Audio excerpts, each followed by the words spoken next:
Oke, assalamualaikum warahmatullahi.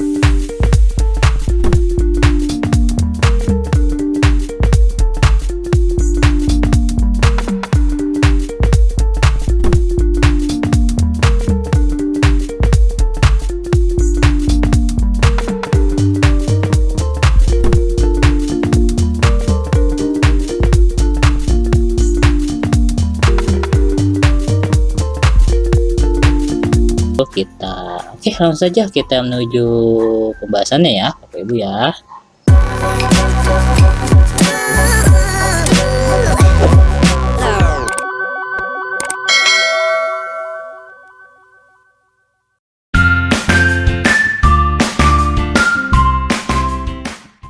Nah Bapak Ibu, di sini kurang lebih ada beberapa tab yang ada di YouTube Studio kita. Nah, di setiap tab ini nantinya mungkin akan saya jelaskan satu persatu secara singkat ya. Nah, di bagian pertama ada dashboard ya, atau bagian home dari YouTube kita.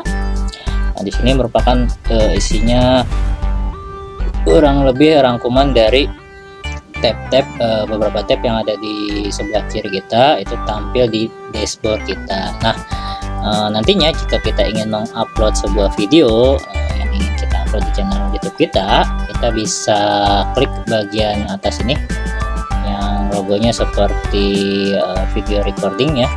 Kita klik, nanti kita bisa pilih bagian upload video ya. Jika kita ingin live streaming juga bisa kita pilih bagian live streaming, atau kita bisa pilih langsung simbol atau logo seperti tanda panah ke atas ini. Ini pun sama ya, kita bisa upload video yang sudah kita buat sebelumnya ya. Nah, inilah tampilan dari dashboard channel kita. Nah, karena belum ada satupun video yang kita upload, maka tentunya tidak ada analisis channelnya dan tidak ada apapun terkait informasi yang disampaikan dari YouTube Studio ini. Nah, sebagai perbandingan kita cek aja di channel yang satu lagi ya.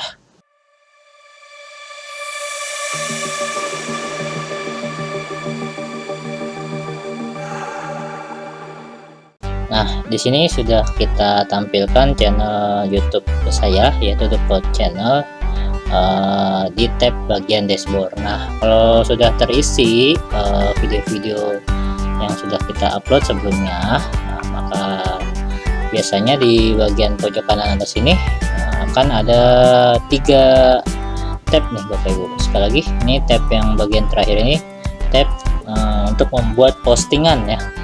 Misalkan mengenai status atau update mengenai video kita yang ingin kita informasikan ke subscriber kita, itu bisa kita buat postingannya ya.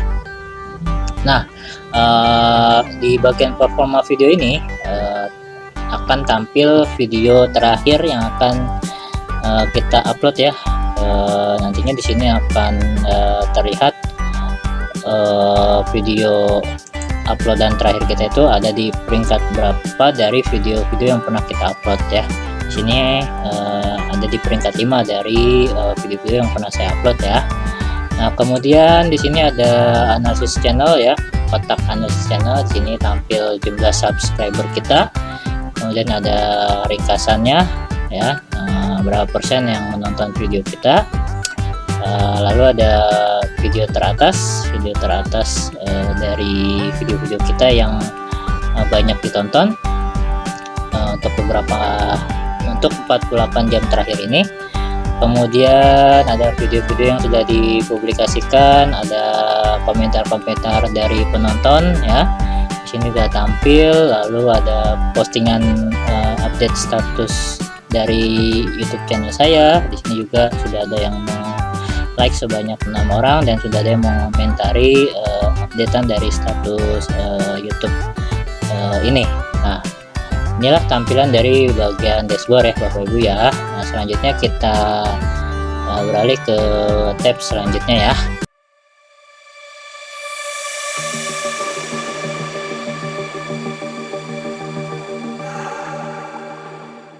Oke, di bagian yang kedua kita ada yang namanya tab video. Nah, ini tab video juga sama sebetulnya dengan bagian dashboard yang berada di pojok kanan atas itu ya Bapak Ibu ya, yaitu adalah untuk mengupload video kita. Tentunya di sini ketika kita mengupload akan ada settingan-settingan yang mesti kita atur baiknya seperti apa ya. Karena ini belum ada satupun video yang kita upload, maka dari itu tidak ada sedikit pun informasi mengenai video kita ya. Untuk lebih jauhnya kita coba ya untuk mengupload sebuah video. Nah, untuk mengupload sebuah video kita bisa klik tombol upload video ini ya. Nah, di sini ada dua cara ya, kita bisa drag and drop video kita, tapi tentu sebelumnya kita harus buka terlebih dahulu folder video kita tersebut ya. Atau bisa juga kita mengklik bagian pilih file, maka nanti secara otomatis akan mengarahkan ke memori dari komputer atau laptop kita ya untuk mencari video yang akan kita upload. Nah, karena sebelumnya saya sudah membuka folder yang untuk diupload, kita tinggal buka saja folder tersebut ya, misalkan ini. Lalu kita pilih video yang memang kita pilih untuk diupload, misalkan yang ini ya. Kita tarik ya, atau kita drag, lalu kita taruh di YouTube Studio kita ya. Kita jatuhkan saja, maka secara otomatis dia akan mengupload video YouTube kita. Nah, di sini akan ada 3 tab ya, 3 tab. Ini coba saya jelaskan satu persatu ya. Nah, di bagian judul ini yang merupakan yang sangat-sangat penting ya, merupakan salah satu elemen dari YouTube kita ya. Jika ingin dilihat atau ditonton oleh banyak orang, maka judul dari YouTube kita mesti yang menarik ya, tapi tetap harus mencerminkan isi dari video kita. Jangan istilahnya itu adalah clickbait ya, clickbait antara judul dengan isi video itu tidak sesuai. Nah, itu biasanya sangat tidak disukai oleh penonton YouTube ya. Maka dari itu tetap buat judul semenarik mungkin, namun juga tetap masih berkaitan dengan isi video tersebut. Nah, misalkan ini saya namain uji coba green screen ya. Nah, lalu di bagian deskripsi ini merupakan penjelasan atau informasi terkait video yang kita upload. Misalkan di sini bisa kita tuliskan tutorial bagaimana cara setting green screen, misalkan saja ini ya. Nah, lalu di bagian deskripsi ini bisa saja kita mencantumkan juga alamat email kita, alamat Facebook kita, kontak kita, lalu juga bisa kita tampilkan link dari channel YouTube kita. Nah, intinya deskripsi ini merupakan informasi mengenai video yang kita upload.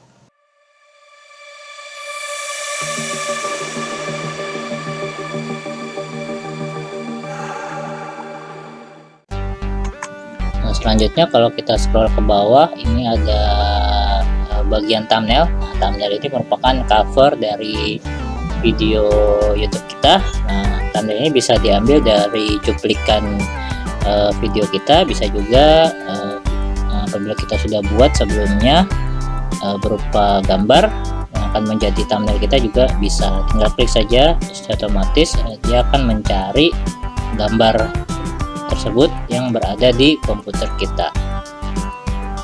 Nah, misalkan pilih ini, tinggal klik saja klip dari bagian video tersebut. Lalu jika ingin kita taruh videonya ini di playlist yang sudah kita buat juga bisa, nanti ya tinggal dipilih aja, tapi sebelumnya harus dibuat dulu nih playlistnya. Kemudian ini penonton kita kira-kira jika ingin disetting semua umur bisa menonton, maka saya sarankan untuk yang pertama ini pilih bagian opsi yang kedua. Lalu jika kita klik bagian bawah, kita pilih juga bagian yang kedua. Artinya di sini semua umur bisa menonton video kita ya, tanpa terkecuali. Kemudian opsi lainnya ini kalau kita klik itu berisi tag ya. Tag ini kalau dalam pencarian YouTube misalkan penonton ingin mencari video kita, itu bisa dengan tag-tag ya, atau dengan kata-kata tertentu sehingga langsung menuju video yang sudah kita upload. Misalkan kita tulis green screen, enter, maka secara otomatis ini akan menjadi tag dari video kita. Jadi misalkan seseorang ingin mencari video ini, tinggal diketikkan saja di pencarian itu dengan kata green screen. Nah, lalu bahasa kita pilih tentunya ya bahasa Indonesia ya. Bahasa Indonesia kita pilih ya, kemudian tanggal dan lokasi perekaman kita pilih tanggal hari ini ya. Kemudian ini kita pilih juga kategorinya, ini merupakan apa ya, akan mengenai tentang pendidikan ya.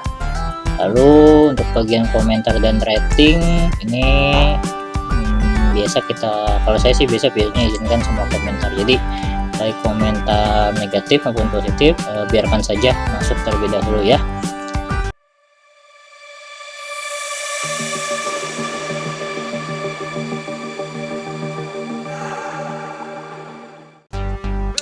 Nah, sudah semua kita pilih dan kita isi. Nah, di sebelah kanan ini Bapak Ibu, ini sudah ada link dari video yang sudah kita upload di YouTube channel kita sendiri ya. Nah, link ini yang akan Bapak Ibu bagikan ke teman atau saudara Bapak Ibu sehingga langsung menuju video tersebut. Nah, ini langkah cepatnya ya untuk menuju video kita. Jika kita mengandalkan video pencarian di YouTube, belum tentu video kita itu tampil di bagian pencarian YouTube yang paling atas ya. Biasanya yang paling atas itu yang jumlah subscriber sudah banyak dan sudah banyak yang menonton video-videonya. Nah, ini merupakan langkah cepat supaya teman-teman atau kerabat atau tetangga Bapak Ibu ingin menonton video yang telah Bapak Ibu buat ya. Tinggal salin dan nanti tinggal bagikan ke teman-teman Bapak Ibu. Nah, lalu di bagian elemen video ini biasanya sih saya langsung lewatkan saja ya. Langsung ke bagian visibilitas ya. Visibilitas ini bagaimana status dari video kita nih Bapak Ibu ya. Apakah hanya untuk pribadi kita sendiri ya, sehingga orang lain tidak akan bisa menonton video kita, atau kita pilih tidak publik, pengguna yang memiliki link video dapat menonton video Anda. Jadi hanya yang kita bagikan link saja yang bisa menonton video kita ya. Nah, atau kita pilih opsi yang ketiga, yaitu pilih publik. Jadi siapa saja yang memiliki link atau juga bisa dicari dalam pencarian video YouTube itu akan bisa menonton video kita ya. Saya biasanya settingannya yang publik ya Bapak Ibu ya. Nah, kemudian juga bisa pilih jadwalkan nih. Jadwalkan bisa kita pilih, jadi ini secara otomatis videonya sebetulnya sudah ada di channel YouTube kita ya, tetapi nantinya bisa kita jadwalkan penayangannya nih. Misalkan kita tayangkan besok ya, tanggal 10 Desember 2020, jam berapanya bisa kita atur, misalkan jam 9 pagi ya misalkan. Lalu kita pilih zona waktunya, adalah waktu setempat ya, karena menyesuaikan tempat tinggal kita. Nah, ini settingan secara umum atau secara default ya Bapak Ibu ya. Nah, maka secara otomatis pada besok jam 9 video kita akan dapat ditonton oleh subscriber ataupun yang sedang dalam pencarian di channel YouTube ya. Oke, jika sudah dirasa yakin, maka tinggal pilih klik jadwalkan. Nah, Oke, sudah dijadwalkan ya Bapak Ibu, yaitu pada hari esok tanggal 10 Desember jam 9. Jika berkunjung ke YouTube, jangan lupa untuk mencari di Code Channel. Pilih salah satu video, tekan tombol subscribe-nya, klik like, dan nyalakan loncengnya. Terima kasih. Enjoy this video.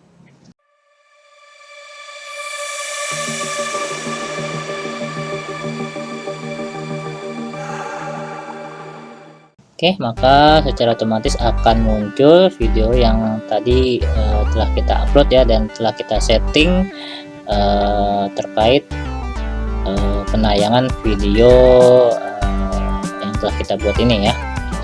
Nah, di sini bagian visibilitasnya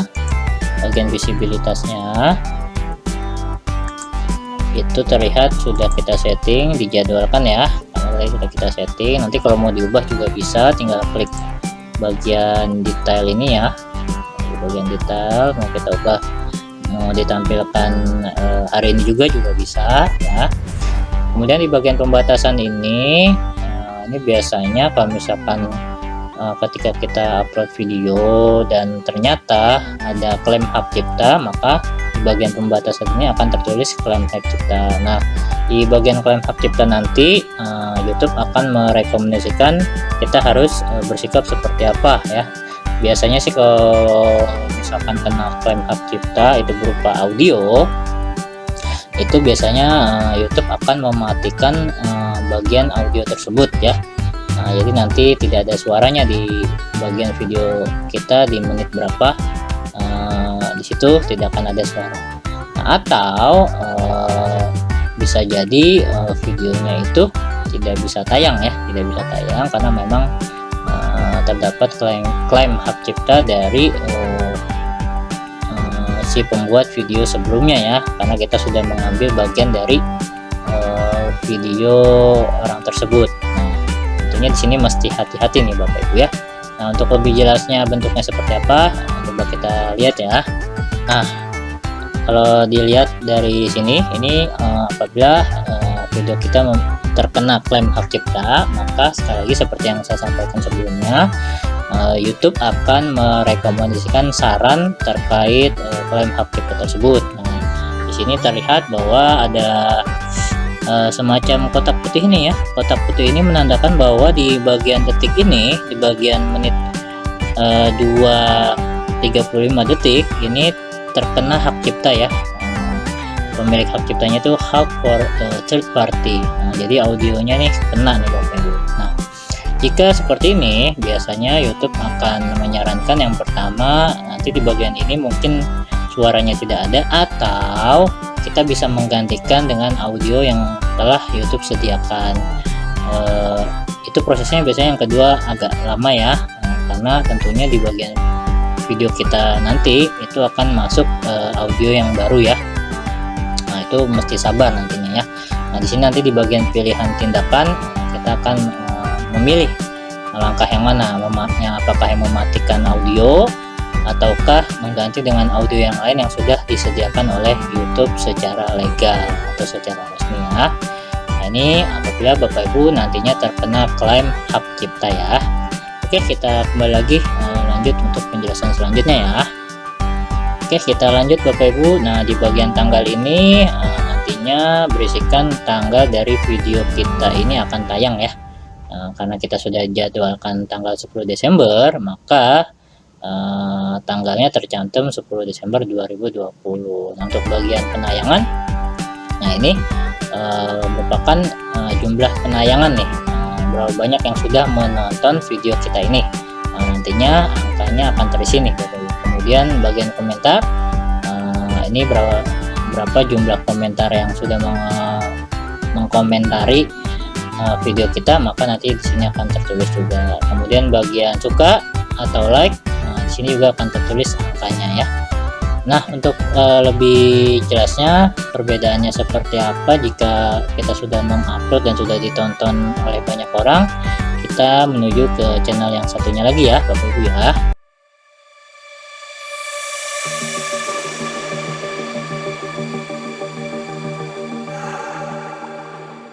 Oke Bapak Ibu, di sini kita kembali lagi di channel The Code ya, sebagai perbandingan apabila video kita sudah ditonton oleh banyak orang ya, maka di sini tentunya tertulis angka yang menandakan bahwa angka ini sudah ditonton oleh 77 kali ya, dan kemudian sudah dikomentari satu orang ya, dan sudah di like oleh 11 orang ya. Nah, ini merupakan tampilan dari video yang telah kita upload dan sudah tayang tentunya ya. Di sini juga ada bagian postingan yang pernah saya sampaikan sebelumnya.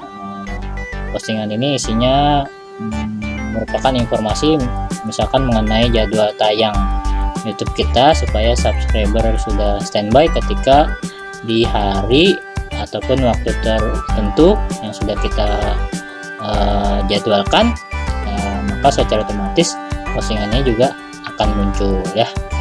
Oke Bapak Ibu, kita kembali lagi ke channel yang barunya tadi ya. Oke Bapak Ibu, kita telah kembali di channel yang baru saja telah kita buat.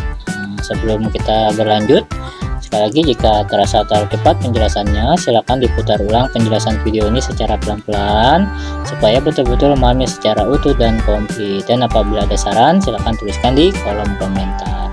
Nah sekali lagi Bapak Ibu, karena ini videonya atau channel yang masih terbilang baru dan baru satu video yang kita upload, itu pun baru bisa tayang besok 10 Desember jam 9, maka dari itu setiap tabnya ini masih kosong Bapak Ibu ya, masih kosong. Bagian playlist channel juga masih kosong, bagian analitik pun juga masih kosong, belum ada analisa terkait video kita seperti apa, terlebih lagi juga bagian komentar. Nah maka dari itu mungkin langkah selanjutnya kita langsung saja beralih ke channel YouTube yang memang sudah kita upload beberapa video ya, supaya lebih jelas maksud dari tab-tab ini ya. Oke, kita langsung saja menuju channel The Code ya Bapak Ibu ya.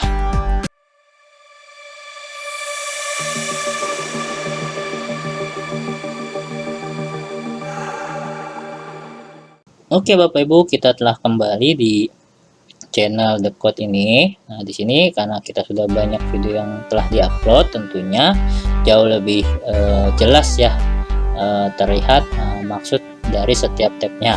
Nah, di sini kita telah mengklik tab bagian playlist. Nah, playlist ini seperti yang sudah saya sampaikan sebelumnya, isinya itu merupakan folder-folder yang sudah kita buat sebelumnya atau segmen-segmen dari channel YouTube kita nih. Nah, misalkan di sini saya sudah buat segmen kelas desain. Nah, maka dari itu isi videonya merupakan tutorial desain grafis ya. Kemudian ada aplikasi pendidikan. Maka dari itu nanti di playlist ini isinya adalah tutorial dari aplikasi pendidikan dan seterusnya. Nah, ini bisa Bapak Ibu buat sesuka hati Bapak Ibu, dan tentunya sebelumnya harus sudah dipikirkan nih kira-kira konten-kontennya ini akan berisi apa ya. Atau kalaupun misalkan hanya satu jenis saja pun juga tidak apa-apa ya Bapak Ibu ya. Oke, lanjut kita ke tab bagian analitik. Nah, ini yang paling penting nih Bapak Ibu ya, bagaimana cara kita membaca analisa dari channel YouTube kita. Nah, di bagian ringkasan, Bapak Ibu di sini isinya sudah ada informasi bahwa channel YouTube ini sudah ditonton 12.937 kali dalam 28 hari terakhir atau dalam sebulan terakhir ya, sudah ditonton segini. Kemudian penayangannya sudah hampir 13.000, waktu tontonnya sudah 808,9 jam, dan sudah ada peningkatan 255 subscriber dalam 28 hari terakhir atau sebulan terakhir ya Bapak Ibu ya. Kemudian ini grafik mengenai upload dari video kita ya. Di sini terlihat jumlah penayangannya ya dari setiap videonya, dan di sini juga ada tampilan video teratas yang sering ditonton ya. Kemudian bagian jangkauan. Bagian jangkauan ini isinya seperti misalkan ini, misalkan YouTube nih merekomendasikan konten kita ini sebesar 15,1%. Lalu kita pengen tahu sekiranya playlist mana yang sering ditonton oleh para subscriber ya. Nah, di sini terlihat bahwa yang sering ditonton adalah playlist dari materi matematika kelas 8 yang paling besar ya. Berarti ini yang paling sering dikunjungi playlistnya. Kemudian di sini juga ada sumber traffic dari penelusuran YouTube. Nah, bagaimana cara penonton untuk mencapai atau bisa melihat video kita? Misalkan penonton mengetikkan soal cerita SPLDV, mungkin aja salah satunya channel video kita termasuk di dalam pencarian dari penonton tersebut. Tapi ini sangat kecil ya, 0,4% Bapak Ibu ya direkomendasikannya. Nah, gimana caranya supaya tinggi? Ya tentunya Bapak Ibu harus sering rajin mengupload video ya, dan sering juga menginformasikan ke teman-temannya terkait dengan video terbaru yang sudah Bapak Ibu upload.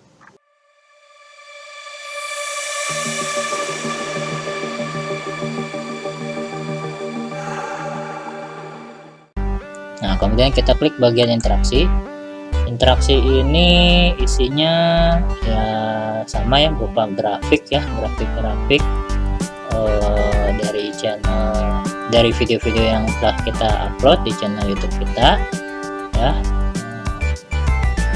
Sini ada video teratas ya, video teratas dalam 28 hari terakhir, yaitu yang sering ditonton adalah refleksi ya. Oke, sudah. Kemudian penonton, bagian penonton di sini kita bisa lihat ya, biasanya penonton tuh menonton channel YouTube kita itu di jam-jam kapan ya. Nah, di sini terlihat analisanya. Kemudian di sini kita lihat yang sering menonton itu dari gender perempuan ya.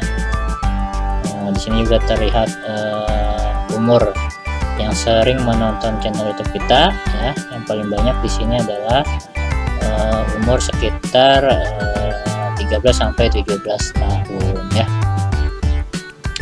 Oke, ini kurang lebih tampilan dari setiap tab dari analisis channel. Kita langsung menuju tab komentar. Nah, tentunya di tab komentar ini isinya adalah semua komentar penonton-penonton YouTube kita atau penonton video yang telah kita upload. Di sinilah semua komentar itu ditampung ya.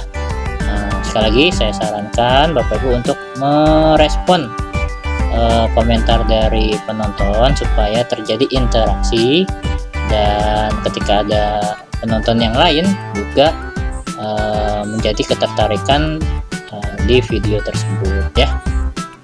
Oke, misalkan bisa kita kasih love ya, bisa kita kasih like, dan bisa kita balas ya.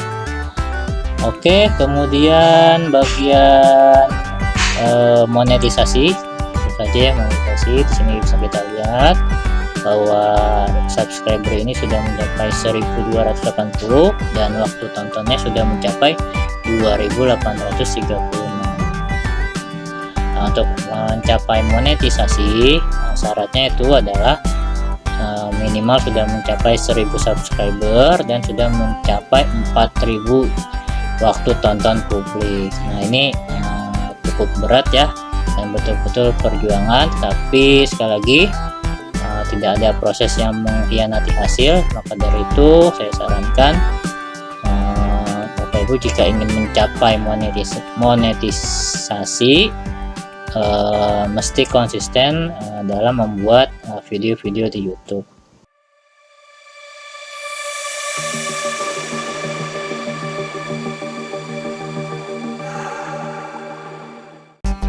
Kemudian kita pilih ke tab koleksi video. Nah, ini pernah saya sampaikan sebelumnya, jadi YouTube itu merekomendasikan beberapa audio yang sudah bisa digunakan untuk video kita, dan tentunya tidak terkena hak cipta ya.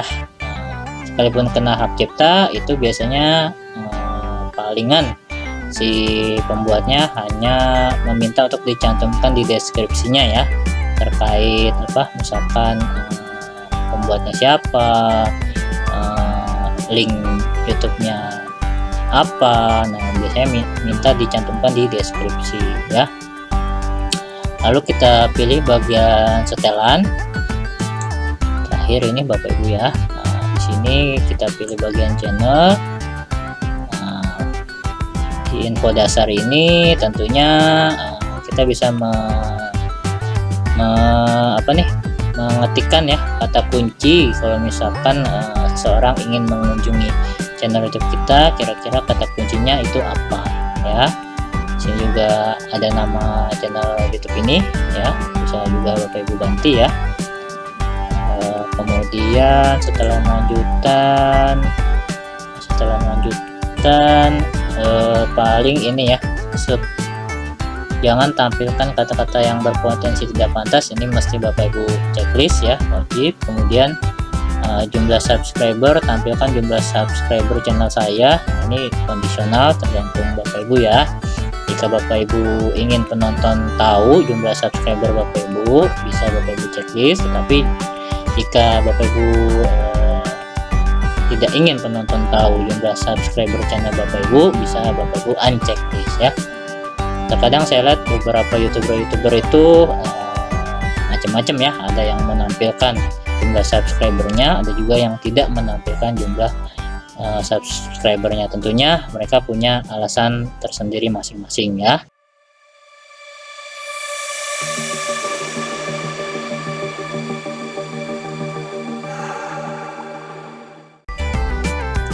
Kemudian kelayakan fitur ini jadi mengenai perizinan ya, perizinan bahwasanya ada ketentuan-ketentuan di YouTube yang mesti Bapak Ibu penuhi ya. Nah, ini di kelayakan fitur bisa Bapak Ibu sesuaikan lah ya. Default upload ini tidak saya isi. Kemudian perizinan tentunya si pemiliknya ini adalah yang memiliki email channel YouTube ini. Kemudian bagian komunitas juga tidak saya isi, perjanjian juga tidak ada. Oke, mungkin itu ya penjelasan terkait video pada part kedua ini. Saya rasa cukup. Tapi sebelum itu, jika dirasa bermanfaat, silahkan di-share kepada siapapun yang membutuhkan. Jika suka, silahkan tekan tombol like-nya. Jika ada saran, silahkan tuliskan di kolom komentar ya. Follow terus channel ini dengan cara klik tombol subscribe, serta kita perjuangkan channel-channel pendidik dan mendidik ya. Salam satu perjuangan untuk seluruh guru-guru se-Indonesia. Terima kasih. Wassalamualaikum warahmatullahi wabarakatuh. Sampai bertemu kembali di video-video selanjutnya ya. Dadah.